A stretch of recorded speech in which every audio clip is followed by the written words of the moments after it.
तो मैं हूँ doctor Yashwant Patel guarantee academy YouTube channel में आपका स्वागत है।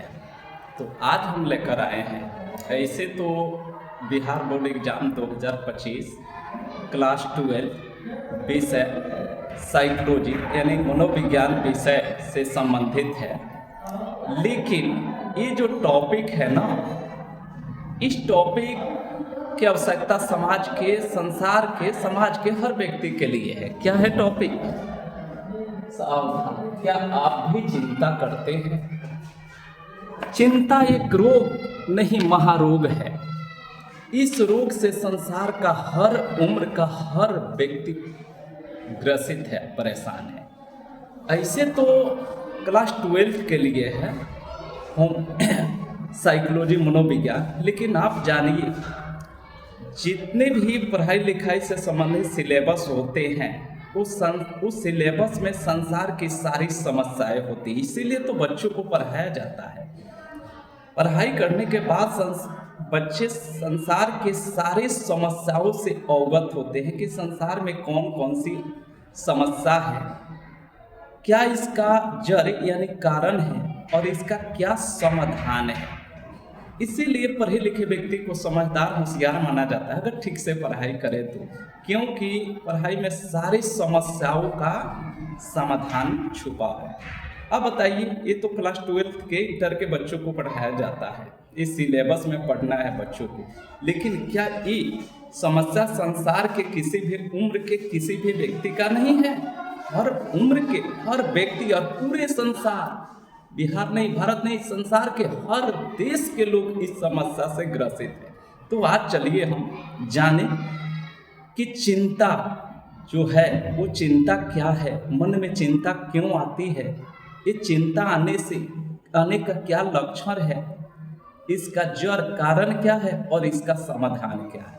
ये सारा चीज़ हम लोग इस वीडियो के माध्यम से जानेंगे। अगर विद्यार्थी 12 के इस वीडियो को देख रहे हों तो अच्छे से तैयारी करिए, क्योंकि हमने जो भी वीडियो डाला है 100% अभी बिहार बोर्ड में टच कर रहा है, 100+ कर गया है। हम 80% बोले थे, लेकिन आप पेपर मिलाइए और हमारे यूट्यूब चैनल पर जो मटेरियल दिया गया उसको मिलाइए, आपको पता चल जाएगा। A to Z जो हमने डाला है, A to Z क्वेश्चन आ रहा है, आप मिलान कर लीजिए, चैनल पर पड़ा हुआ है। तो देर किए बिना हम शुरू करते हैं।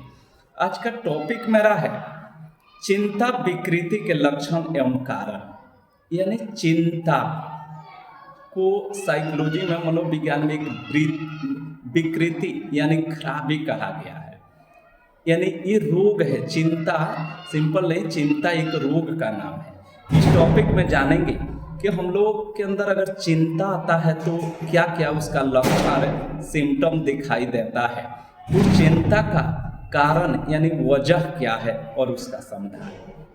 तो सबसे पहले देर किए बिना हम जाने कि चिंता, जिन व्यक्ति के अंदर चिंताएं होती है उनमें कुछ लक्षण देखने को मिलते हैं। हम बता रहे हैं, आप भी मिलान कर लीजिए, क्या आप में तो ये लक्षण नहीं न है? तो पहला लक्षण है बिना कारण लगातार चिंता से ग्रसित होना, यानी मतलब कि एनी टाइम आपके अंदर चिंताएं भरी रहेगी। ये तो पहला लक्षण कहा। दूसरा कहा कि बार बार पेशाब आना, यानी जिन व्यक्ति के अंदर ज़्यादातर चिंता होती है उनको बार बार पेशाब लगता है। तीसरा कारण लक्षण कहा कि रक्तचाप यानी ब्लड प्रेशर, बीपी बढ़ जाना। जिन व्यक्ति के अंदर चिंता होती है ना तो उनका बीपी बढ़ने लगता है। अचानक चिंता करिए, अचानक बीपी या तो बढ़ेगा या तो घटेगा, या तो बढ़ेगा या तो घटेगा, दोनों ही स्थिति में रोग उत्पन्न किया। चौथा लक्षण कहा सांस फूलना। जिन व्यक्ति के अंदर जितना ही अधिक चिंता होता है उतना ही उनकी सांसें अधिक फूलती है। पांचवा लक्षण कहा पाचन शक्ति कमजोर होना, यानी चिंता से ग्रसित व्यक्ति का पाचन शक्ति कमजोर होता है। कमजोर होने के पीछे वजह क्या है? जो व्यक्ति चिंता करता है ना उसको नींद नहीं आती है। आगे हम लक्षण बताएंगे। नींद न आना, यानी चिंता से ग्रसित व्यक्ति, जिनके अंदर जितना अधिक चिंता होता है, उन व्यक्ति को रात में नींद नहीं आता है, गोलियां खानी पड़ती है, गोली के बाद गोली भी फेल कर जाता है। और ध्यान रखिए, यदि चिंता है तो नींद तो आएगा नहीं, और जब तक नींद आएगा नहीं तब तक भोजन का पाचन नहीं होता है। जब हम लोग खाना खाते हैं और सो जाते हैं तो सोने के बाद से ही इस ब्रेन से पाचक रस यानी रसायन निकलता है। वो सोने के बाद ही, जगे रहेंगे तो नहीं निकलेगा, सोने के बाद ही ये ब्रेन से एक प्रकार का पाचक रस निकलता है जो हमारे भोजन को पचाता है। जब तक हम लोग सोते नहीं हैं तब तक वो पाचक रस बनता नहीं है, तब तक हमारा भोजन पचता नहीं है। तो चिंता में तो नींद खत्म हो जाता है, नींद नहीं लगेगा, नतीजा वो पाचक रस तैयार नहीं होगा, और पाचक रस तैयार नहीं होगा तो भोजन नहीं पचेगा, भोजन नहीं पचेगा तो फिर क्या होगा, पाचन शक्ति लीवर कमजोर हो जाएगा। छठा कहा वही नींद न आना, और सातवां लक्षण कहा कि लगातार दौरे पड़ना यानी हार्ट अटैक की समस्याएं होती है। ये साधारण लक्षण है किसका, चिंता विकृति का। यानी चिंता को मनोविज्ञान में, साइकोलॉजी में एक विकृति यानी रोग बताया गया है, और ये रोग होने के बाद यानी चिंता मन में आने के बाद इतने लक्षण दिखाई देते हैं। चिंता बहुत ही खतरनाक चीज होता है। अलग अलग लेखकों ने अलग अलग शब्दों में चिंता को बताया है कि चिंता कितना खतरनाक होता है। एक लेखक तो चिंता के बारे में कहता है कि चीता और चिंता में क्या फर्क है। चीता लाश और चिंता, वो चिंता लाश से भी बदतर है। क्यों? एक चिंता है और एक चीता है। चीता यानी लाश जिस पर जलाया जाता है चिता साज करके, वो चीता से बदतर यानी खराब है चिंता। क्यों? क्योंकि चीता जो है ना मुर्दे हुए को जलाता है, चीता में वो ताकत नहीं को जिंदा को जला दे। यानी चीता मुर्दा यानी लाश को जलाता है, जबकि चिंता जिंदे आदमी को जलाता है। जिन व्यक्ति को चिंता होता है ना, वो व्यक्ति धीरे धीरे धीरे धीरे कमजोर बीमार होते होते वो आदमी खत्म हो जाता है। यानी चिंता उतना डेंजरस है कि ये जिंदे शरीर को जलाने लगता है। फिर एक लेखक कहते हैं चिंता के बारे में कि चिंता कितना खतरनाक है, वो इस रूप में दर्शाते हैं कि चिंता वैसी डाकनी जो काट कलेजा खाए, वैद्य बेचारा क्या करे कब तक दवा लगाए। यानी कि चिंता को हाँकनी और डाकनी कहा गया है। हाँकनी और डाकनी जो होता है ना राक्षस, वो चिंता शरीर के लिए हाँकनी डाकनी के समान है। तो वही कहा कि चिंता वैसी डाकनी जो काट कलेजा खाए। चिंता हाँकनी और ढाकनी के समान है जो शरीर में आने के बाद कलेजा को ही काट काट करके खाता है।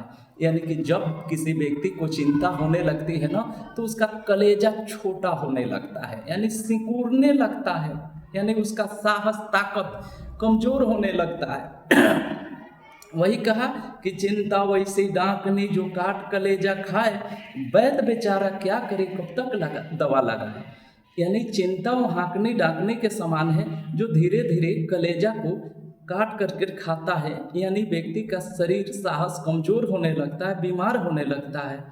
तो बगल का जब चिंता होता है, शरीर बीमार पड़ता है, कमजोर होता है, तो बगल का जो वैद्य बेचारे हैं उनको बुलवाया जाता है, आकर के इंजेक्शन वगैरह लगाते हैं, दवा देते हैं। फिर कुछ देर तक राहत, फिर चिंता की, फिर बेचारे वैद्य आते हैं, फिर चिंता के फिर आते हैं।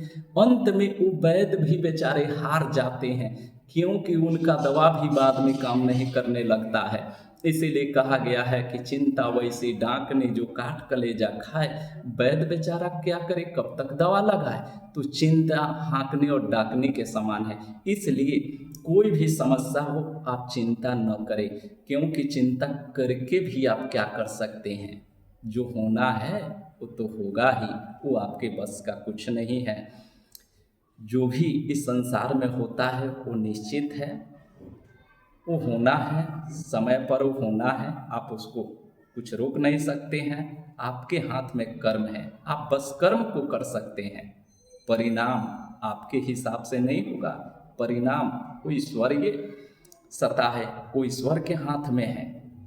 यानी आप जो चाहेंगे ना, जरूरी नहीं कि वैसे हो जाए, जो चाह रहे हैं ना उससे बेहतर भी हो सकता है, और जो चाह रहे हैं उससे खराब भी हो सकता है।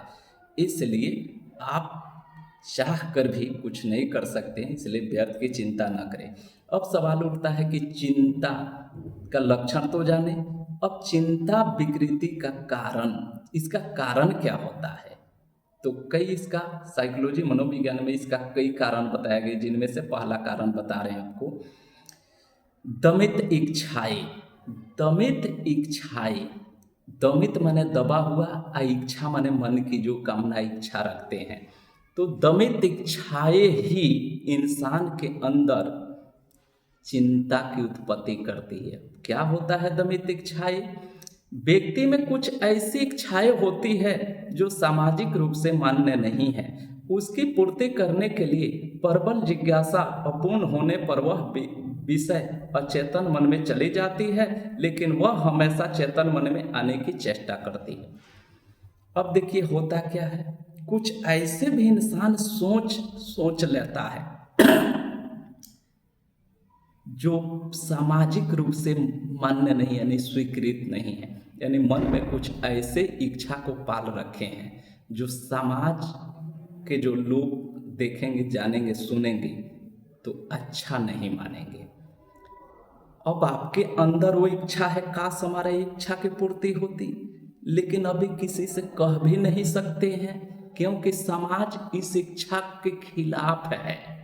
तो क्या होगा, मन कह रहा है कि ये काश इच्छा पूरा होता, अब फिर सोच रहे हैं कि नहीं ये तो समाज के लोग अच्छा नहीं मानेंगे। तब क्या होगा, जब अच्छा नहीं तो उस इच्छा को आप दबा देंगे, मन में ही दबा देंगे। अब वो इच्छाएं मन में जब दब गई तो दमित इच्छाएं हो गई, वो अचेतन मन में चली जाएगी। बताए थे इसके पहले वाले वीडियो में कि मन में दो तरह का मन है, एक चेतन मन और एक अचेतन मन। चेतन मन में वर्तमान की चीज याद रहती है, अचेतन मन में उसको भुलाने की कोशिश करते हैं। तो जब याद आता है कि हमारा इच्छा पूरा होता, लेकिन नहीं ये समाज तो ठीक नहीं कहेगा, तो कुछ पल के लिए उसको भुलाने की कोशिश करते हैं, नहीं अचेतन मन में उसको खत्म करते हैं, डाल देते हैं। फिर वो इच्छाएं याद आती है, यानी कि चेतन मन में आती है। चेतन मन में आती है तो याद आती है, काश से पूरा हो जाता। फिर कहा कि नहीं सामाजिक रूप से ठीक नहीं है, फिर अचेतन मन में। तो इस प्रकार चेतन मन अचेतन मन, चेतन मन अचेतन मन, ये बार बार जब इस तरह का होगा तो शरीर में मन में एक घर्षण होगा। घर्षण यानी ताप, टेम्परेचर की उत्पत्ति होगी जो चिंता की उत्पत्ति का कारण बनेगा। यानी दमित इच्छाएं चिंता की उत्पत्ति का मूल कारण है। जो हम चाह रहे हैं वो नहीं हो रहा है, इसलिए मन में वो दबा दिए हैं, लेकिन दबाने से दबता नहीं, वो फिर अचेतन से चेतन में आ ही जाता है। जब जब आएगा तो मन में चिंता को लाएगा, इसलिए वैसे इच्छाओं को न पाले। कारण कि आप इसका दोषी है। कौन कहा था कि वैसे इच्छाओं को आप पालिए? जब वैसे इच्छा पालिएगा तो चिंता कौन भोगेगा? दूसरा कहा निराशा। निराशा की अधिकता के कारण चिंता की उत्पत्ति होती है। जीवन के अनेक क्षेत्रों में प्रयास किए जाने के बाद जब व्यक्ति को असफलता मिलती है तो निराशा की उत्पत्ति होती है, जो चिंता का कारण बनता है। हर व्यक्ति अपने अपने क्षेत्र में सफल होने की कोशिश करता है। हर इंसान मन में कुछ ख्वाहिश रखता है, मन में कुछ मकसद और उद्देश्य रखता है, चाहे जिस प्रकार का वो मकसद और उद्देश्य हो, और उस उद्देश्य में सफलता पाना चाहता है। लेकिन किसी कारणवश उस व्यक्ति को उस क्षेत्र में सफलता नहीं मिलती है, चाहे जो भी क्षेत्र हो, जिसमें भी वो सफल होना चाहता हो। अगर सफलता न मिली तो क्या मिलता है? निराशा। और जैसे मन में निराशा आएगा तो चिंता को साथ में भी लाएगा। तो ये भी एक कारण होता है तो पहला इसका उपाय है कि जीवन में नकारात्मक और सकारात्मक दो चीज़ें होती है। कुछ ऐसे चीज़ों को मन में न पाले जो नकारात्मक हो, सकारात्मक चीज़ों को पाले, यानी कि अच्छे पॉजिटिव मन से अच्छे मकसद के लिए हार्ड वर्क परिश्रम करें, जिससे जीवन में सफलता मिल जाए और आपके अंदर चिंता न आवे। तीसरा कहा चिंता युक्त निर्णय। कुछ ऐसे ही इंसान होते हैं जो निर्णय डिसीजन ही ऐसा लेते हैं, उनके डिसीजन में चिंता का जड़ छुपा होता है। इसको कहते हैं तीसरा कारण कि चिंता युक्त निर्णय। मानव अपने जीवन में उत्पन्न कठिनाइयों या परेशानियों का समाधान करने के प्रयास के बाद भी जब सही निष्कर्ष पर नहीं पहुंचता है तो अब व्यक्ति में चिंता की अधिकता हो जाती है। व्यक्ति कुछ ऐसे डिसीजन लेता है, वो डिसीजन पर आगे बढ़ जाता है, उसके बाद पता चलता है कि उसका जो डिसीजन था ना वो सही नहीं था, वो गलत था, और गलत डिसीजन का परिणाम भी गलत होगा। तो वैसी स्थिति में उस व्यक्ति के अंदर सफलता नहीं मिलेगी, निराशा होगी, चिंता उत्पन्न होगा। तो इसीलिए कहा गया है कि कोई भी काम करे सोच समझ कर करे। होशियार और मंदबुद्धि में क्या अंतर है? यही कि होशियार किसी काम को करने से पहले सोच विचार करता है और मंदबुद्धि किसी कार्य को करने के बाद उसमें सोच विचार करेगा। तो जब किसी भी कार्य को करने से पहले सोच और विचार करेंगे तो निर्णय यानी वो डिसीजन सही होगा।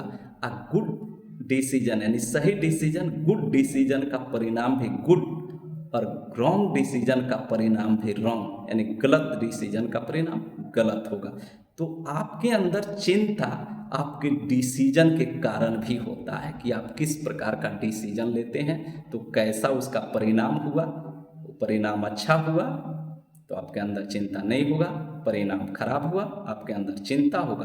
तो परिणाम अच्छा होगा कि खराब, ये तो आपके निर्णय में ही छुपा है। चौथा कहा कारण अप्रिय इच्छाओं के विस्फोट की संभावना। व्यक्ति के प्रबल इच्छाओं को नियंत्रित किए जाने के बाद बार बार उसके चेतन मन में आने से व्यक्ति के अंदर आत्म अवमूल्यन यानी हीनता की भावना आती है, जो चिंता का कारण बनता है। यानी कुछ समाज में अनेकों खबरें समाचार मिलते रहती है, उन खबर समाचार में कुछ ऐसी समाचार है जो काफ़ी लाभदायक है, खुशनुमा है, मन खुश होता है, लेकिन कुछ ऐसी भी खबरें समाचार है जो मन को दुखित कर देती है। किसी का सगे संबंधी हित रिश्तेदार कोई भी हो जो आपसे जुड़ा है, कोई तबीयत खराब, कोई घटना घट गई, ऐसी जब समाचार सुनते हैं तो उसके चलते भी मन में क्या होता है, यानी अप्रिय घटनाओं के चलते भी मन को धक्का लगता है और चिंता की उत्पत्ति होती है। एक तो ये हुआ, और दूसरा अप्रिय इच्छाओं की विस्फोट की संभावना। वही पहला वाला कारण कि जब कोई समाचार, कोई डिसीजन आप ऐसे ले लिए जिसके चलते उसका परिणाम बुरा हो गया, उसी को अप्रिय कहा जाता है। तो अप्रिय इच्छाओं के विस्फोट यानी कि कुछ ऐसे आप मन में सोच लिए थे, पहला पॉइंट में बताए थे कि वो पूरा नहीं हो पा रहा है, सामाजिक रूप से वो ठीक नहीं है, इसलिए आप उसको दबा दिए थे। लेकिन बार बार वो चेतन मन में आने के कारण एक समय ऐसा भी आता है कि वो विस्फोट कर जाता है, यानी आपने बिना कुछ परवाह किए, बिना कुछ सोचे समझे उस रास्ते को आपने चल दिया, विस्फोट हो गया। तो जब विस्फोट हो गया, जिसको समाज नहीं चाहता था वो काम आपसे हो गया, तो फिर इसी को अप्रिय इच्छाओं का विस्फोट कहेंगे। और जैसे विस्फोट होगा तो वैसे आपके अंदर चिंता की अधिकता, कौन कहे, चिंता चारों तरफ से घेर लेगी। विस्फोट तो हो गया, बाद में आप ही पछताने लगेंगे, ओह चाह रहा था काम नहीं करने के लिए, तो अब पछताने से क्या फायदा जब चिड़िया चुग गई खेत। जब बात यानी काम गलत कर दिए तो पछताने से कोई फायदा है, इसलिए काम करने से पहले ही सोचें। किसी भी कार्य को करने से पहले बार बार सोचें कि कार्य क्यों कर रहे हैं, इसका परिणाम क्या होगा, और परिणाम क्या होगा तो जवाब भी आपके सामने आ ही जाएगा कि अच्छा होगा या बुरा होगा। यदि अच्छा होगा तो आंख बंद करके आगे बढ़ें, अगर बुरा होगा तो तुरंत वहीं पर कदम रोक दें। इस प्रकार आपके हाथ में है, आपका डिसीजन पावर आपको चिंता दे सकता है, आपका डिसीजन पावर आपको चिंता से मुक्त कर सकता है। तो आपके अंदर चिंता आएगी या नहीं आएगी, कारण दूसरा कोई नहीं है, आपके हाथ में है। चिंता से बच सकते हैं या चिंता से घिर सकते हैं। तो वीडियो यदि अच्छा लगे तो चैनल को लाइक, शेयर और सब्सक्राइब करना न भूलें। फिर अगले वीडियो में ऐसा ही एक साइकोलॉजी का ही टॉपिक लेकर आएंगे। आज के लिए इतना ही।